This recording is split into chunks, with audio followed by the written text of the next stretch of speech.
RCC സബ്ജക്റ്റിൻ്റെ previous year ക്വസ്റ്റ്യൻസിൻ്റെ മൂന്നാമത്തെ part video ആണ്. First question, in doubly reinforced beams the allowable stress in the compression steel is equal to the permissible stress in the tension steel, less than the permissible stress in the tension steel, more than the permissible stress in the tension steel, none of this. Option less than the permissible stress in the tension steel ആണ്.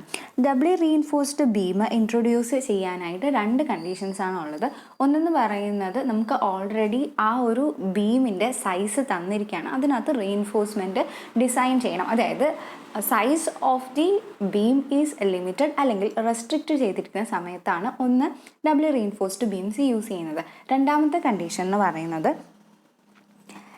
ഇതിനകത്ത് വരുന്ന ultimate bending moment BMU will be greater than MU limit. BMU calculate ചെയ്യുന്നത് load എത്രയാണ് ഇതിനകത്ത് വന്നിരിക്കുന്നത് അതിനനുസരിച്ച് എത്ര bending moment ആണ് വരുന്നതെന്ന് നമ്മൾ കണ്ടുപിടിക്കും. അതിനുശേഷം അതിനെ ഫാക്ടർ ഓഫ് സേഫ്റ്റി 1.5 തൊട്ട് കൊണ്ട് മൾട്ടിപ്ലൈ ചെയ്യും. അപ്പോൾ നമുക്ക് BMU അല്ലെങ്കിൽ അൾട്ടിമേറ്റ് ബെൻഡിങ് മൊമെൻറ്റ് കിട്ടും. ഈ അൾട്ടിമേറ്റ് ബെൻഡിങ് മൊമെൻറ്റ് ആ ഒരു മെറ്റീരിയലിന് പറ്റുന്ന മൊമെൻറ്റ് ഓഫ് റെസിസ്റ്റൻസിനേക്കാളും കൂടുതലാണെന്നുണ്ടെങ്കിൽ ഡബ്ലി റീഇൻഫോഴ്സ്ഡ് ബീം ഇൻട്രൊഡ്യൂസ് ചെയ്യാം. അപ്പോൾ ഡബ്ലി റീഇൻഫോഴ്സ്ഡ് ബീമിൽ സാധാരണ കണ്ടുവരുന്നതെന്ന് പറഞ്ഞാൽ താഴെ there will be tension reinforcement and compression സോണിലും റീഇൻഫോഴ്സ്മെൻറ്റ് ഉണ്ടാകും. ഈ കംപ്രഷൻ സോണിലുള്ള റീഇൻഫോഴ്സ്മെൻറ്റിൽ അലൗബിൾ ആയിട്ടുള്ള സ്ട്രെസ്സ് ടെൻഷൻ സോണിലുള്ള സ്റ്റീലിനേക്കാളും കുറവായിരിക്കും.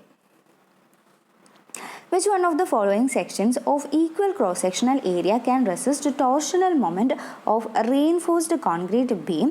Section more efficiency when WSM is being adopted. WSM എന്നല്ല ഏതൊരു മെത്തേഡ് അഡോപ്റ്റ് ചെയ്താലും ഇത് കുറച്ച് ഒരു സ്ട്രെങ്ത് ഓഫ് മെറ്റീരിയൽസിൽ വരുന്ന ഒരു ക്വസ്റ്റ്യനാണ്. ടോർഷണൽ റിജിഡിറ്റി ഏറ്റവും കൂടുതലായിട്ട് കാണാൻ പറ്റുന്നത് ഹോളോ ടൈപ്പ് ഓഫ് മെറ്റീരിയൽസിലാണ് അല്ലെങ്കിൽ ഹോളോ ടൈപ്പ് ഓഫ് സെക്ഷൻസിലാണ്. അപ്പോൾ ഇവിടുത്തെ ആൻസർ വരുന്നത് ബോക്സ് സെക്ഷനാണ്. Next question, a reinforced concrete beam is designed for the limit state of collapse in flexure and shear എന്നാണ്. Which of the following limit state of serviceability have to be checked? IS 456 അനുസരിച്ച് പറയുകയാണെന്നുണ്ടെങ്കിൽ ഡിഫ്ലക്ഷനും ക്രാക്കിങ്ങും ആണ് മെയിനായിട്ട് check ചെയ്യേണ്ടത്. IS 456 2000 വെച്ചിട്ട് serviceability കണ്ടീഷനിൽ വരുന്ന important ആയിട്ടുള്ള രണ്ടെണ്ണമാണ് ഓൾറെഡി പറഞ്ഞ ഡിഫ്ലക്ഷനും ക്രാക്കിങ്ങും. അതോടൊപ്പം തന്നെ കൊറോഷൻ, വൈബ്രേഷൻ, സ്റ്റെബിലിറ്റി ഇങ്ങനെ കുറച്ച് കാര്യങ്ങളും കൂടി വരുന്നുണ്ട്. പക്ഷേ ചെക്ക് കൊടുക്കേണ്ടത് മെയിനായിട്ടും ഡിഫ്ലക്ഷൻ ആൻഡ് ക്രാക്കിങ്ങിന് വേണ്ടിയിട്ടാണ്. അപ്പോൾ നമുക്ക് ഈ IS കോഡിലുള്ള ആ ഒരു സ്റ്റേറ്റ്മെൻറ്റ് നമുക്കൊന്ന് നോക്കാം. സേഫ്റ്റി സർവീസബിലിറ്റി കണ്ടീഷൻസിന് വേണ്ടിയിട്ട് ഡിഫ്ലക്ഷനും ക്രാക്കിങ്ങും ആണ് മെയിനായിട്ട് IS കോഡ് റെക്കമെൻഡ് ചെയ്യുന്ന ചെക്ക്. ഡിഫ്ലക്ഷൻ്റെ കേസിൽ ചെക്ക് ചെയ്യാൻ വേണ്ടിയിട്ട് നമ്മൾ already effective span to width ratio പറഞ്ഞു. അത് ബീമിനും ആപ്ലിക്കബിൾ ആണ്, സ്ലാബിനും ഉണ്ട്. സ്ലാബിൻ്റെ കേസ് നമ്മൾ ഇതുവരെ വന്നിട്ടില്ല, എവിടെയെങ്കിലും വരുമ്പോൾ അത് ഡിസ്കസ് ചെയ്യാം. പിന്നെ ക്രാക്കിങ്ങിൻ്റെ കേസിൽ ക്രാക്കിംഗ് വിഡ്ത്ത് കുറച്ച് പ്രൊവിഷൻസ് പറയുന്നുണ്ട്. ഓരോ കണ്ടീഷനിൽ ക്രാക്കിങ് ഇത്രേ ആവാൻ പാടുള്ളൂ, വിസിബിളി ആയിട്ടുള്ള ക്രാക്ക് ഉണ്ടാവാൻ പാടില്ല, ക്രാക്കിംഗ് വിഡ്ത്ത് കണ്ടുപിടിക്കാനുള്ള ഇക്വേഷനും കാര്യങ്ങളെല്ലാം തന്നെ കൊടുത്തിട്ടുണ്ട്. അപ്പോൾ സർവീസബിലിറ്റി കണ്ടീഷനിൽ ഒരുപാട് സർവീസബിലിറ്റി ഉണ്ടെന്നുണ്ടെങ്കിൽ മെയിനായിട്ട് ചെക്ക് ചെയ്യേണ്ടത് ഡിഫ്ലക്ഷനും അതുപോലെ തന്നെ ക്രാക്കിങ്ങുമാണ്.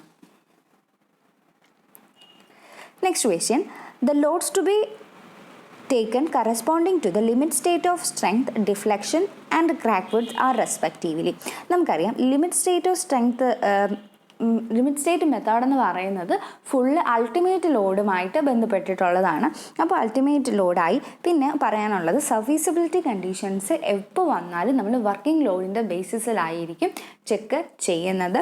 So option is option D, ultimate load for the limit state of strength. Deflection ചെയ്യുമ്പോൾ വർക്കിംഗ് ലോഡാണ് എടുക്കുന്നത്, അതുപോലെ തന്നെ ക്രാക്ക് വിഡ്ത്ത് ചെയ്യുമ്പോഴും വർക്കിംഗ് ലോഡാണ് എടുക്കുന്നത്.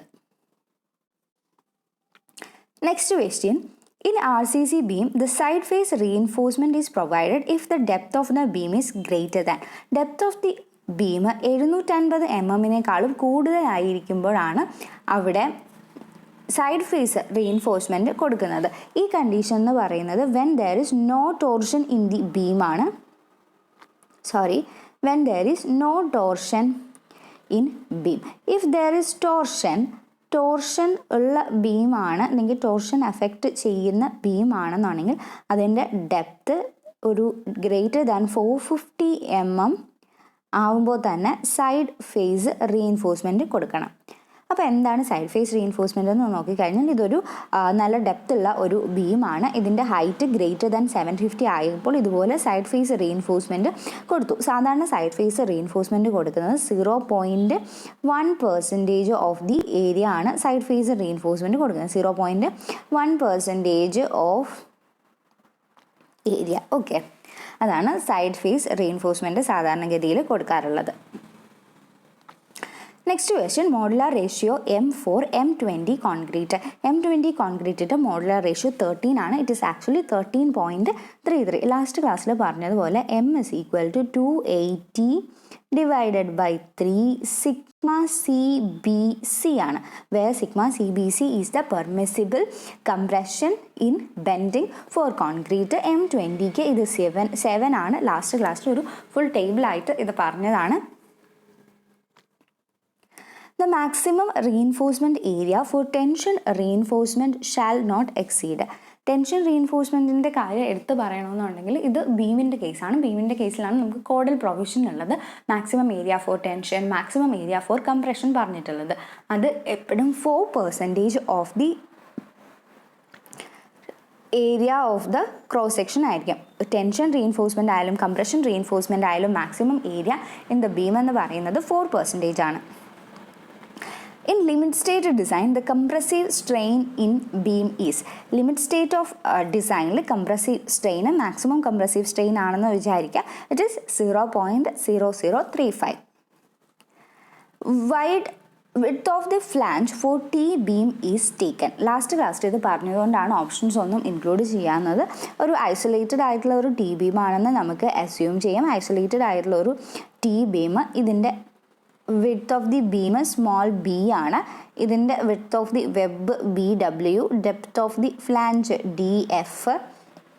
അങ്ങനെ ആണെന്നുണ്ടെങ്കിൽ effective width of the flange BF is equal to L0, that is the center to center distance, divided by 6 plus 6 times DF plus BW ആണ്. Okay, 6 times DF plus BW ആണ്. ഇതാണ് അതിൻ്റെ equation.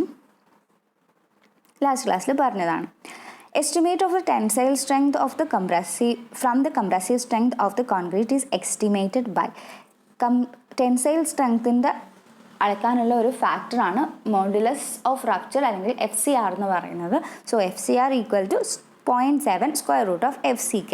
അപ്പോൾ നമുക്ക് ഈ ഒരു ക്വസ്റ്റ്യൻ തന്നെ പല രീതിയിൽ ചോദിച്ച് കണ്ടിട്ടുണ്ട്. മോഡുലസ് ഓഫ് റപ്ചറിൻ്റെ ഇക്വേഷൻ, അതുപോലെ തന്നെ ടെൻസൈൽ സ്ട്രെങ്ത്തിൻ്റെ മെഷറാണത്, അതിൻ്റെ രീതിയിലുള്ള ക്വസ്റ്റ്യൻ. ഇനി അങ്ങോട്ട് വരുമ്പോൾ പിന്നെയും ക്വസ്റ്റ്യൻസ് കാണും, നമുക്ക് നോക്കാം. If the actual neutral axis of a reinforced section is above the critical section, then the section is. ഇതാണ് critical neutral axis എന്ന് വിചാരിക്കുക. This is a critical neutral axis. ഇത് actual neutral axis അതിന് മുകളിലാണ്. അതായത് XU ഇത്രയുമാണ്. XU limit എന്ന് പറയുന്നത് XU ലിമിറ്റ് ഇത്രയും ആണ്. അപ്പോൾ XU less than XU limit ആവുന്ന condition it is under reinforced condition. Sorry, over അല്ല, it is under reinforced condition. In a two-way slab, main reinforcement is provided along. Two way സ്ലാബിൻ്റെ കേസിൽ main reinforcement provide ചെയ്യുന്നത്, two way slab last ക്ലാസ്സിൽ പറഞ്ഞു, രണ്ട് ഡയറക്ഷനിലും there will be moment. അതായത് ലെങ്ത്തിന് അലോങ് ആയിട്ടും മൊമെൻ്റ് ഉണ്ട്, വിഡ്ത്തിന് അലോങ് ആയിട്ടും മൊമെൻ്റ് ഉണ്ട്. അതുകൊണ്ട് തന്നെ രണ്ട് ഡയറക്ഷനിലും നമുക്ക് മെയിൻ റീഇൻഫോഴ്സ്മെൻറ്റ് ഇടണം. സോ വിഡ്ത്ത് ആൻഡ് ലെങ്ത് ആണ് correct answer. Percentage of steel in compression shall not exceed. അതായത് maximum area of steel for compression എത്രയാണെന്നാണ് question. It is 4%. Cube strength is found approximately dash of the cylinder strength. Cylinder സ്ട്രെങ്ത്തിൻ്റെ 1.25 times ആണ്, cube സ്ട്രെങ്ത്തിൻ്റെ 1.25 times ആണ് cylinder strength എന്ന് പറയുന്നത്. അല്ലെന്നുണ്ടെങ്കിൽ മറ്റൊരു രീതിയിൽ പറഞ്ഞു കഴിഞ്ഞാൽ സിലിണ്ടറിൻ്റെ സ്ട്രെങ്ത് എത്രയാണെന്ന് ചോദിച്ചാൽ it is 0.8 times that of the cube strength. Okay, cube സ്ട്രെങ്ത്തിൻ്റെ 0.8 മാത്രമേ സിലിണ്ടറിൻ്റെ സ്ട്രെങ്ത് ഉണ്ടാവുകയുള്ളൂ. Idealized stress strain curve of the concrete, the ultimate strain is idealized stress strain curve എന്ന് പറഞ്ഞാൽ actual stress strain curve of the concrete ഇങ്ങനെ straight line വന്നിട്ട് ഇങ്ങനെ ആയിരിക്കും ഉണ്ടാവുന്നത്. ഓക്കെ, ഐഡിയലൈസ്ഡ് ആയിട്ടുള്ള സ്ട്രെസ് സ്ട്രെയിൻ കർവ് ആണെന്നുണ്ടെങ്കിൽ it will B straight line, കുറച്ചിങ്ങനെ ഒരു ചെറിയൊരു പാരബോളിക് ആയിട്ട് ഇങ്ങനെ വരും, പിന്നെ it will B A straight line. ഇതാണ് ഐഡിയലൈസ്ഡ് സ്ട്രെസ് സ്ട്രെയിൻ കർവ് എന്ന് പറയുന്നത്. ഇതിൻ്റെ അൾട്ടിമേറ്റ് സ്ട്രെയിൻ എത്രയാണ് ഈ ഒരു പാരബോളിക് എൻഡ് ചെയ്യുന്ന പോർഷനിൽ പ്രൂഫ് സ്ട്രെയിൻ ദാറ്റ് ഇസ് 0.2%, അതുപോലെ അൾട്ടിമേറ്റ് ആയിട്ടുള്ള ലാസ്റ്റ് സ്ട്രെയിൻ വന്നിട്ട് 0.35 ആണ്. 0.35%. Based on the elastic theory for the balanced simply reinforced rectangle section with M20 concrete and Fe415 the depth of the neutral axis is. അപ്പോൾ ക്വസ്റ്റ്യനിൽ based on elastic theory എന്നാണ് തന്നിരിക്കുന്നത്. അപ്പോൾ നമുക്ക് elastic theory എന്ന് പറയണം എന്നുണ്ടെങ്കിൽ ഇത് WSMൽ നിന്നുള്ള ഒരു ക്വസ്റ്റ്യൻ ആയിരിക്കും. WSM എന്ന് പറഞ്ഞാൽ വർക്കിംഗ് സ്ട്രെസ് മെത്തേഡിൽ ഉള്ള ഒരു ക്വസ്റ്റ്യൻ ആയിരിക്കും. എങ്കിൽ മാത്രമേ അവിടുന്ന് വിത്തിൻ ദി ഇലാസ്റ്റിക് ലിമിറ്റ് അല്ലെങ്കിൽ വിത്തിൻ ദ വർക്കിംഗ് ലോഡ് എന്ന് നമുക്ക് പറയാനായിട്ട് സാധിക്കുള്ളൂ. സോ WSM അനുസരിച്ച് ഡെപ്ത് ഓഫ് ദി ന്യൂട്രൽ ആക്സിസിൻ്റെ ഇക്വേഷൻ എന്താണെന്നുള്ളത് നമ്മൾ മനസ്സിലാക്കിയിരിക്കണം. സോ അതിന് വേണ്ടിയിട്ട് XC is the depth of the neutral axis divided by D. അതിന് കുറച്ച് വാല്യൂസ് ഉണ്ട് four different steel. Fe250, Fe415 ആണ് നമ്മുടെ ക്വസ്റ്റ്യനിൽ ചോദിച്ചിരിക്കുന്നത്. Fe500. ഓക്കെ, സോ Fe250 ആകുമ്പോൾ ഇറ്റ് ഇസ് 0.40, Fe415 ആകുമ്പോൾ ഇറ്റ് ഇസ് 40. ഓക്കെ, 0.40. Fe415 ആകുമ്പോൾ 0.289. Fe500 ആകുമ്പോൾ 0.253 ആണ്. 0.253. Next one is LSM. ഇതിപ്പോൾ WSM അനുസരിച്ചിട്ടാണ്. LSMൽ വരുമ്പോൾ നമുക്ക് കുറച്ചും കൂടി ഫെമിലിയർ ആയിട്ടുള്ള വാല്യൂസ് ആണ്. അതായത് XU ലിമിറ്റ് ക്രിട്ടിക്കൽ ന്യൂട്രൽ ആക്സിസും critical depth of the neutral axis divided by effective depth ratio ആണ്. അതായത് XU limit divided by small d. ഈ ഒരു റേഷ്യോ ദാറ്റ് ഇസ് ഓരോ സ്റ്റീലിനും ഓരോ വാല്യൂസ് ആണ്. 250, 415, 500. ഓക്കെ, 0.531 ഇത് നമുക്ക് കുറച്ചുകൂടി ഫെമിലിയർ ആണ്. 0.479, 0.456. ഓക്കെ, അപ്പോൾ ക്വസ്റ്റ്യനിൽ നമുക്ക് ചോദിച്ചിരിക്കുന്നത് based on the elastic theory 415 പിന്നെ അതായത് WSM അനുസരിച്ച് Fe415 വരുന്ന depth of the neutral axis എത്രയാണെന്നാണ്. ഇറ്റ് ഈസ് 0.289 D ആണ്. So 0.289 D. Next question, if phi is the nominal diameter of the reinforcing bar, Fs is the compressive strength in the bar, FBD is the design bond stress in the concrete, the anchorage length LA of a straight bar in compression is equal to, there is a straight bar in compression, അങ്ങനെ ആണെന്നുണ്ടെങ്കിൽ we have to find the length of the anchorage എത്രയാണെന്നുള്ളതാണ് കണ്ടുപിടിക്കുന്നത്. നമുക്ക് already അറിയാം development ലെങ്ത്തിൻ്റെ equation phi is equal to sigma s divided by 4 times that of tau BD. ഇവിടെ symbols മാറിയെന്ന് മാത്രമേ ഉള്ളൂ. LA is equal to 5FS divided by 4FB ആണ്. The minimum area of tension reinforcement required in a rectangular beam section 200 mm by 400 mm if Fe415 is used and an effective cover is 25 mm. അപ്പോൾ minimum area of tension reinforcement in the rectangular beam ആണ് നമ്മുടെ question. ഇതിനുള്ള caudal provision ഇങ്ങനെയാണ്. That is AST, that is area of steel in tension divided by B into small d should be greater than or equal to 0.85 divided by Fy ആയിരിക്കണം. അതായത് AST divided by B D എന്ന് പറയുന്നത് should be greater than 0.85 divided by FI ആയിരിക്കണം. അപ്പോൾ ഇതിനകത്തുനിന്ന് നമുക്ക് എന്ത് എഴുതാൻ പറ്റും? AST minimum is equal to 0.85 divided by Fy multiplied by B into small d എന്ന് എഴുതാൻ പറ്റും. ഇതിനകത്ത് നിന്ന് വാല്യൂസ് എല്ലാം നമുക്കറിയാം. Fy ഓൾറെഡി തന്നിട്ടുണ്ട്, ദാറ്റ് ഇസ് FE 415 ആണ്. 415 തന്നിട്ടുണ്ട്. സ്മോൾ ബി തന്നിട്ടുണ്ട് 200 mm ആണ്. ഡി എന്ന് പറയുന്നത് എഫക്റ്റീവ് ഡെപ്ത് ആണ്. അപ്പോൾ 400 മൈനസ് അതിൻ്റെ കവർ 25 375 വാല്യൂസ് എല്ലാം സബ്സ്റ്റിറ്റ്യൂട്ട് ചെയ്യുമ്പോൾ നമുക്ക് കിട്ടുന്ന ആൻസർ 154 153.6 ആ ഒരു റേഞ്ചിലാണ് ആൻസർ കിട്ടുന്നത്. Which of the following is a limit state of serviceability? Already നമ്മൾ കണ്ടതാണ് limit state of serviceability. It is the cracking. For negative bending moment, the main reinforcement are provided near. Negative bending moment. അപ്പോൾ എന്താണ് negative bending moment എന്ന് അറിയണം. Negative bending മൊമെൻറ്റിൻ്റെ case വരുന്നത് continuous ആയിട്ടുള്ള beams, continuous ആയിട്ടുള്ള slab ഒക്കെ വരുമ്പോഴാണ് വരുന്നത്. സോ കണ്ടിന്യൂസ്, ഇവിടെ സ്ലാബിൻ്റെ കേസാണ് ചോദിച്ചിട്ടുള്ളത്. ഇതൊരു കണ്ടിന്യൂസ് സ്ലാബിൻ്റെ സെക്ഷനാണ് വരച്ചിരിക്കുന്നത് വിചാരിക്കുക. അതിൻ്റെ കറസ്പോണ്ടിങ് ആയിട്ടുള്ള ബെൻഡിങ് മൊമെൻറ്റ് ഡയഗ്രമാണ് ഈ വരച്ചിരിക്കുന്നത്. അപ്പോൾ നമുക്ക് കണ്ടാൽ മനസ്സിലാവും along the supports there is negative bending moment അല്ലേ. Along the supports there is negative bending moment.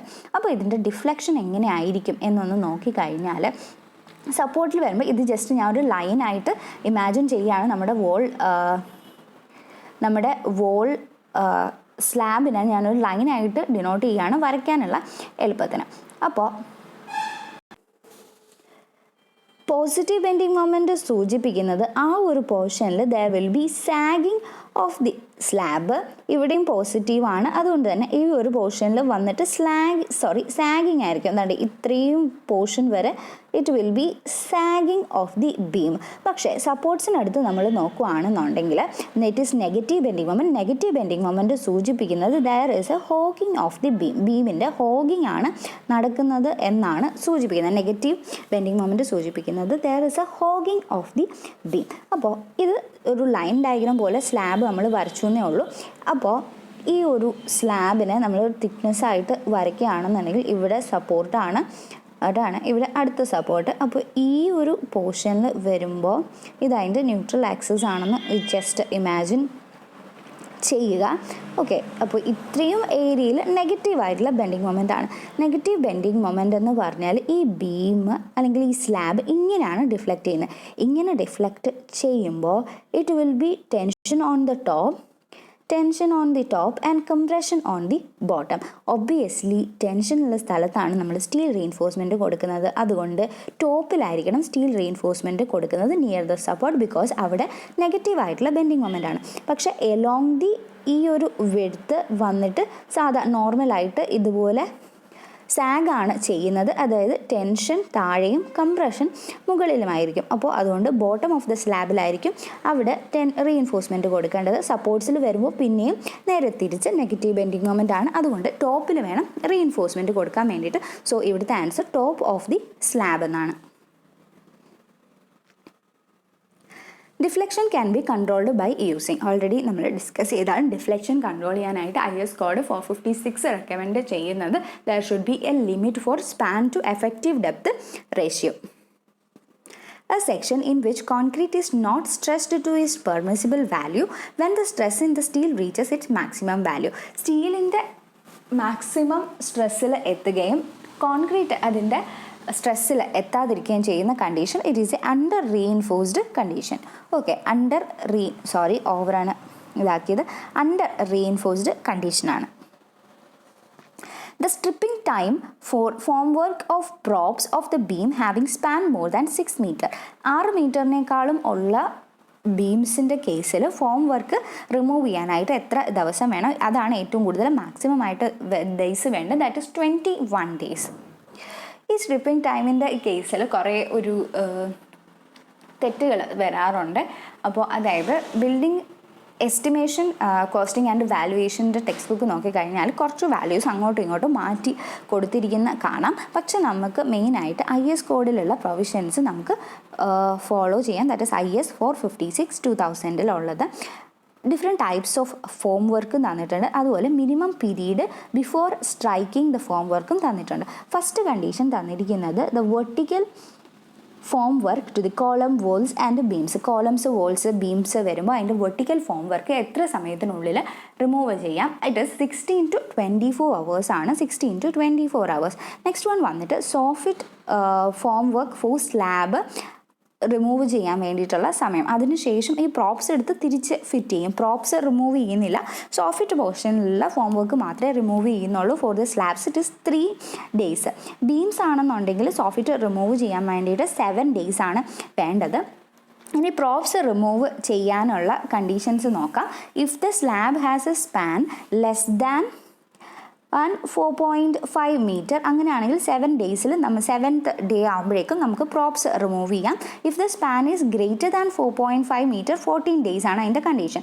If the props to the beams and arches, beams and arches വരുമ്പോൾ സ്ലാബിനേക്കാളും കുറച്ചും കൂടി ഡേയ്സ് കൂടുതലായിട്ട് വേണം. അതായത് span is greater than 6 meter ആണെന്നുണ്ടെങ്കിൽ 14 days span up to 6 meter, 6 meterനേക്കാളും കുറവാണെങ്കിൽ 14 days, span greater than 6 meter ആണെങ്കിൽ 21 days. ഏതെങ്കിലും ഒരു രീതിയിൽ നിങ്ങൾ നല്ല ഇത് പഠിച്ചു വയ്ക്കുക. ഫസ്റ്റ് വന്നിട്ട് വെർട്ടിക്കൽ ആയിട്ടുള്ള പോർഷൻസിൻ്റെ ഫോം വർക്ക് റിമൂവ് ചെയ്യാൻ വേണ്ടിയിട്ടാണ്. കോളം ആവട്ടെ, ബീം ആവട്ടെ, സ്ലാബ് ആവട്ടെ, എന്താവട്ടെ, ഒരു ദിവസത്തിനുള്ളിൽ, അതായത് 16 തൊട്ട് 24 മണിക്കൂറിനുള്ളിൽ നമുക്കത് റിമൂവ് ചെയ്യാൻ പറ്റും. പിന്നെ കണ്ടീഷൻ വരുന്നത് സോഫ്റ്റ് റിമൂവ് ചെയ്യാനായിട്ടാണ്. പ്രോപ്സ് ഫുള്ളി റിമൂവ് ആവുന്നില്ല, സോഫ്റ്റ് മാത്രം റിമൂവ് ചെയ്യാനായിട്ട് സ്ലാബിനാണ് കുറഞ്ഞ സമയം വേണ്ടത്. That is 3 days. ബീംസിൻ്റെ കേസ് ആകുമ്പോൾ അത് 7 days ആണ് ആവശ്യമായിട്ടുള്ളത്. നെക്സ്റ്റ് ഫൈനലായിട്ട് പ്രോപ്സ് റിമൂവ് ചെയ്യാനുള്ള കണ്ടീഷൻ.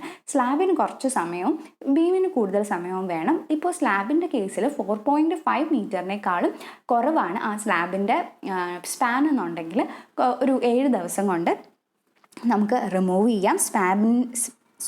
സ്ലാബിൻ്റെ സ്പാൻ 4.5 meterനേക്കാളും കൂടുതലാണെന്നുണ്ടെങ്കിൽ 14 ദിവസവും, ബീമിൻ്റെ കേസ് വരുമ്പോൾ അതിനേക്കാളും കൂടുതൽ വേണം. അതായത് 6 meterനുള്ളിലാണെന്നുണ്ടെങ്കിൽ 14 ദിവസവും, 6 meterനേക്കാളും കൂടുതലാണെങ്കിൽ 24 ദിവസവും. സോ ഇവിടുത്തെ ആൻസർ 21 days ആണ്. Maximum horizontal distance between the reinforcement in the RCC slab in tension as per IS 456. IS 456 അനുസരിച്ച് RCC സ്ലാബിൻ്റെ കേസിൽ റീഇൻഫോഴ്സ്മെൻറ്റ് തമ്മിലുള്ള മാക്സിമം സ്പേസിങ് എത്രയാണെന്നാണ് ക്വസ്റ്റ്യൻ. ഇതിനകത്ത് 3D അല്ലെങ്കിൽ 3 times the diameter of the main reinforcement അല്ലെങ്കിൽ 300 mm, ഇതിൽ ഏതാണ് കുറവ് അതാണ് മാക്സിമം സ്പേസിങ് ആയിട്ട് വരുന്നത് in case of RCC slab. ഇതിപ്പോൾ ടെൻഷനിലെ കാര്യമാണ് ചോദിച്ചിരിക്കുന്നത്, അതായത് മെയിൻ ബാർസിൻ്റെ കാര്യമാണ് പറഞ്ഞിരിക്കുന്നത്. മെയിൻ ബാർസിൻ്റെ കാര്യമാണ് പറഞ്ഞിരിക്കുന്നത്. ദെയർ ആർ ഓൾസോ ഡിസ്ട്രിബ്യൂഷൻ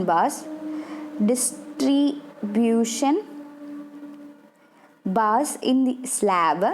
അതിൻ്റെ കണ്ടീഷൻ വരുന്നത് maximum spacing is 5D, 5 times that of the diameter of the bars or 450 mm. ഇതിനകത്ത് ഏതാണ് ചെറുത് അതാണ് യൂസ് ചെയ്യുന്നത്. Okay, in case of distribution bars ഇവിടെ തന്നിരിക്കുന്നത് മെയിൻ ബാസ് ആകുമ്പോൾ 3 times the diameter അല്ലെങ്കിൽ 300 mm, അതിലേതാണ് കുറവ് അതായിരിക്കും. In limit state method, the maximum compressive strain in the concrete is already കണ്ടതാണ് 0.0035.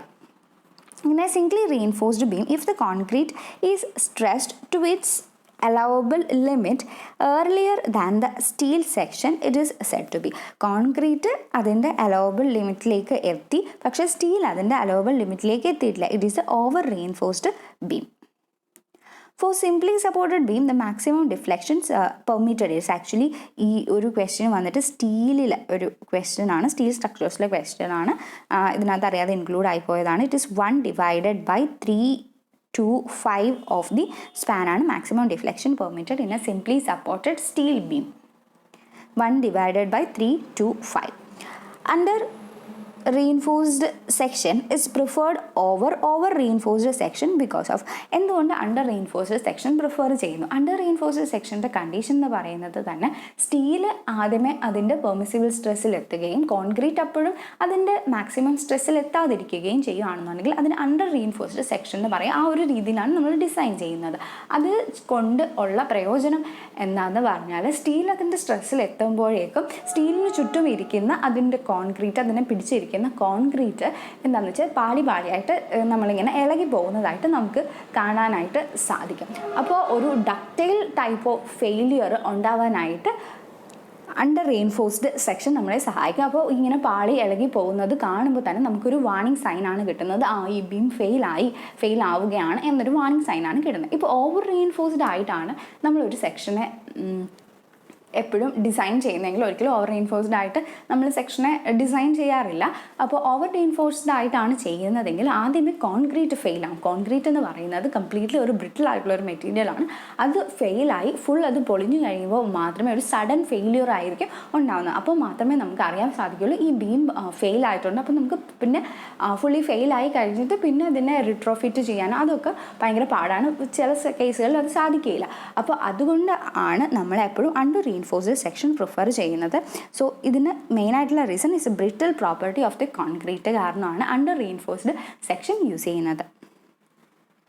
When the slab is considered as a two-way slab, its long span to short span ratio is, last ക്ലാസ്സിൽ പറഞ്ഞതാണ്, it should be less than 2. If A is the cross-sectional area of an RCC slab, HYSD bars M20 concrete is used, the minimum percentage of steel used is. സ്ലാബിൻ്റെ കണ്ടീഷനിൽ രണ്ട് കേസാണ് വരുന്നത്. Minimum area of the steel A minimum എന്ന് പറയുന്നത് mild steel ആണെന്നുണ്ടെങ്കിൽ it is 0.15% of the area and the HYSD bars ആണെന്നുണ്ടെങ്കിൽ 0.12% of the area. The lateral ties in a reinforced rectangular column under axial compression are used. എന്തിനാണ് lateral ties use ചെയ്യുന്നത്? ഇതിപ്പോൾ concrete കോളത്തിൽ reinforcement ആണെന്ന് വിചാരിക്കുക. Concrete കോളത്തിൽ റീഇൻഫോഴ്സ്മെൻറ്റിൽ കോളത്തിൻ്റെ മെയിനായിട്ടുള്ള പ്രശ്നം എന്ന് പറയുന്നത് അതിൻ്റെ ബക്ലിംഗ്. അപ്പോൾ ഈ ബക്ലിംഗ് പ്രിവെൻറ്റ് ചെയ്യാൻ വേണ്ടിയിട്ടാണ് നമ്മൾ ഓരോ ലാറ്ററൽ ടൈസ് വെച്ചിട്ട് സർക്കുലർ അല്ലെങ്കിൽ റെക്ടാങ്കുലർ ലാറ്ററൽ ടൈസ് പ്രൊവൈഡ് ചെയ്തുകൊണ്ട് മെയിൻ റീഇൻഫോഴ്സ്മെൻറ്റിനെ പിടിച്ചു നിർത്തുന്നത്. It is used to avoid the buckling of the longitudinal steel area under compression. So ഇത്രയും ക്വസ്റ്റ്യനാണ് ഇന്നത്തെ ക്ലാസ്സിൽ ഡിസ്കസ് ചെയ്യാനുള്ളത്. Thank U.